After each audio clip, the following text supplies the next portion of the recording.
Ja som Harolcová z Hospodárskych novín. Z vašich informácií sme sa dozvedeli, že mzdy rastli, pretože ste vzdelávali svojich pracovníkov. To bolo len jediné kritérium na zvyšovanie mzdy? Je pravda, že je to dôležité kritérium, áno, keď si zvyšujú svoju kvalifikáciu, tak automaticky by teda mali dostať aj nejaký príplatok za to, že sú kvalifikovanejší, ale to bolo len jedno kritérium na zvyšovanie mzdy? Nie, pretože vlastne snažili sme sa ich aj motivovať tou mzdou. Vlastne potom sme zvyšovali kvalitu našich výrobkov, čiže vlastne vynakladali aj väčšiu prácu a precízne pracovali, čiže napríklad aj to bolo dôvod. Dobre, ďakujem. Nech sa páči. Dobrý deň. Volám sa Ciaková, som vašou akcionárkou a chcela by som sa prosím vás opýtať. V prvom rade, na čo predpokladáte, že použijete peniaze zo sociálneho fondu, aspoň orientačne by ma to zaujímalo. Ďalej by ma zaujímalo, na čo ste použili finančné prostriedky, ktoré ste získali predajom výrobnej haly. A moja posledná otázka. Ako mienite riešiť problematiku propagácie v nasledujúcom období? Lebo vieme, že propagácia výrobku má veľký vplyv na predaj. Ďakujem.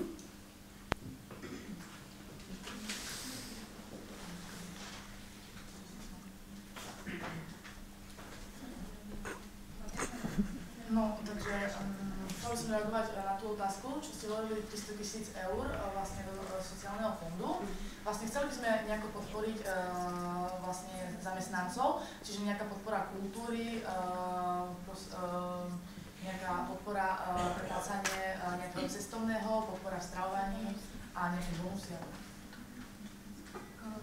Tak ja by som chcela reagovať na tú otázku tým predajom haly. Za tie peniaze sme kúpili nové stroje, ktoré sú výkonnejšie a nemusí byť pri jednom stroji toľko pracovníkov ako pri tých starých. A sú výkonnejšie a ekologickejšie. A asi zabrajú menej miesta. Áno.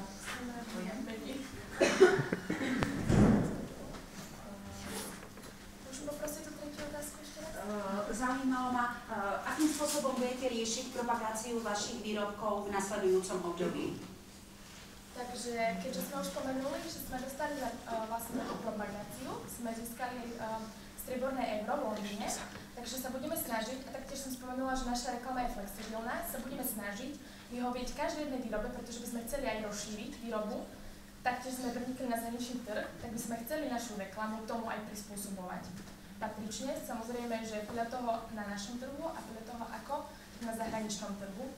Takže by sme hlavne chceli tú reklamu prispôsobiť, aby sa zvyšila tá vlastne podpora predaja, aby sme mali maximálny zisk, aký by sa dalo vyťažiť z toho.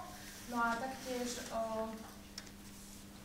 sú to jednoznačne investície do reklamy, do billboardov, katalógov nových a ponukových ceny a tak. Dobrý deň, Marcinová. Som naša akcionárka a navrhujem, aby ste zvýšili tantiemy aspoň na 1 200 000 nerozdielného zisku, a to z dôvodu, že ste len 3 a myslím si, že ste vykonali dosť veľkú prácu. Tak musím vás poopraviť, my sme 5, len 2 momentálne chýbajú z toho dôvodu.